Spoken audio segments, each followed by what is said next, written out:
అవేంటి? తినడానికి దాచుకోవడానికి. ఉంచుకో.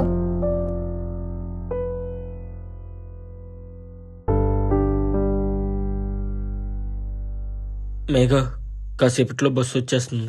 వస్తది. వెళ్ళిపోతున్నా. నేను వస్తాగా. అక్కడ వరకే కదా రాగలవు, అంతకు మించి రాలేవుగా. రే, ఏడిపించే మాటలు మాట్లాడకరా. ఉండిపోవాలనిపిస్తుంది, వెళ్ళాలని లేదు. ఎవరైనా ఆపుతున్నారా? వెళ్ళమని చెప్తున్నారు. బస్సు వచ్చేస్తదేమో, వెళ్ళిపోదామా? మేఘా, ఇంకో బస్సు వస్తుంది, వెళ్దాం.